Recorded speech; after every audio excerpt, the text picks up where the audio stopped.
लातूर जिल्ह्यामध्ये सावकारीच्या अनेक घटना ज्या आहेत ते समोर येत आहेत. आपण जर पाहिलं तर लातूरपासून काही अंतरावर असलेला हा रस्ता आहे, जो या बायपास रस्ता आहे. नवीन बायपास रस्ता मंजूर झालेला आहे.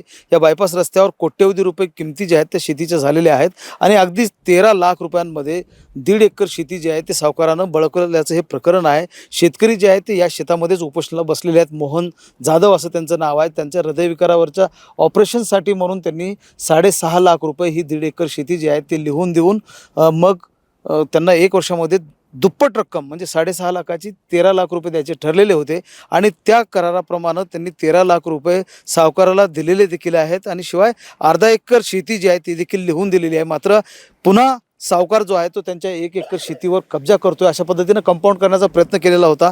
मात्र या शेतकऱ्यांना तो हाणून पाडलेला आहे. आपण जर पाहिलं तर शेतामध्येच या शेतकऱ्यांना उपोषण सुरू केलेलं आहे. मोहन जाधव असं त्यांचं नाव आहे आणि आज 4था दिवस आहे. 4थ्या दिवशी त्यांचं उपोषण सुरू आहे. त्यांच्याकडनं जाणून घेणार. मला सांगा नेमकं काय प्रकरण आहे आणि काय मागणी आहे तुमची, कशा पद्धतीनं सावकाराच्या विळख्यामध्ये तुम्ही अडकलात? नमस्कार, माझं नाव मोहन काकासाहेब जाधव. 2020 रोजी मी सावकार संतोष नामदेव भंगे यांच्याकडून 6.5 लाख कर्ज घेतले होते हृदयाच्या ऑपरेशनसाठी. पण 2021ला 20 गुंठे जमीन विकून त्यांची परतफेड केली मी. आता बाकी काही बरं, मला जास्त बोलता येत नाही. आता म्हणजे परत केल्यानंतर देखील ते कब्जा करतात? हो, त्यांचं म्हणणं आहे की तुमची आता तिथे जमीन नाही आहे, तुमच्या ह्याच्यामध्ये काही हिस्सा नाही आहे. त्यांचं असं म्हणणं आहे. त्यांचं म्हणजे तुमच्या परस्पर रष्टी करून दिली त्यांनी. म्हणजे जी काही 1.5 एकर शेती लिहून दिलेली होती त्यापैकी अर्धा एकर स्वखुशीनं करार झाला आणि ती विक्री करून ते त्यातले जे पैसे मिळाले ते सावकाराला देण्यात आले. मात्र उर्वरित जी जमीन आहे 1 एकर ज्यावर आता कब्जा करताना आपला दिसत आहेत त्या ह्या कब्जामधला म्हणजे कसलाही माहिती जी आहे ते या शेतकऱ्याला देण्यात आलेली नाही आणि परस्पर सावकाराने ही शेती जी आहे ती विकून टाकलेली आहे. कोट्यवधी रुपयांची ही शेती आहे. आता रोड गेल्यामुळं मी हरिभाऊ गायकवाड, विमुक्त भटके आदिवासी महासंघाचा प्रदेशाध्यक्ष. ही वडार समाजाची दगड फोडून ह्यांच्या आजोबानं वडील उपार्जित जमीन कमवलेली आहे.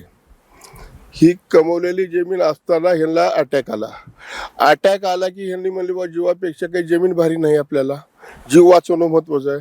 6.5 लाख रुपयाला 1.5 एकर जमीन गिरवी ठेवली भंगे नावाच्या सावकाराकडे सोनवतीच्या. मग त्याला द्यायचं बोलणं होतं 1 वर्षामध्ये डबल द्यायचे.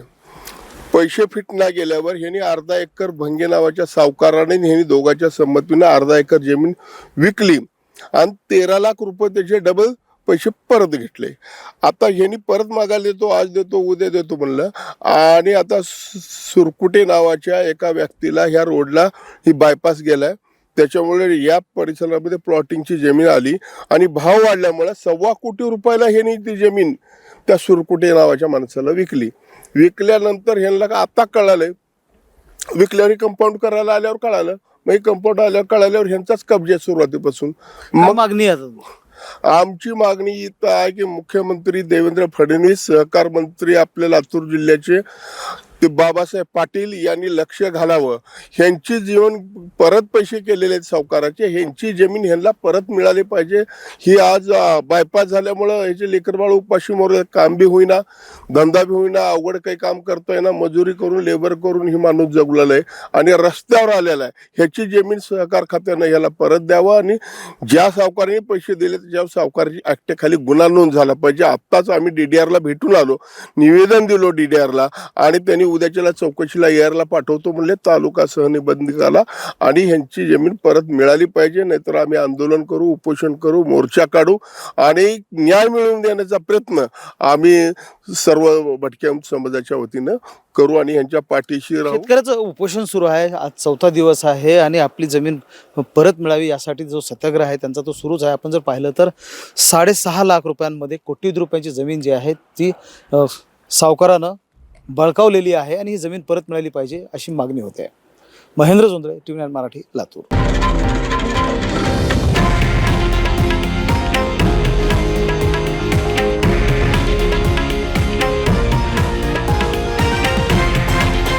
हे आहे देशातील नंबर 1 न्यूज नेटवर्क आणि आपण पाहत आहात TV9 मराठी, एकमेव.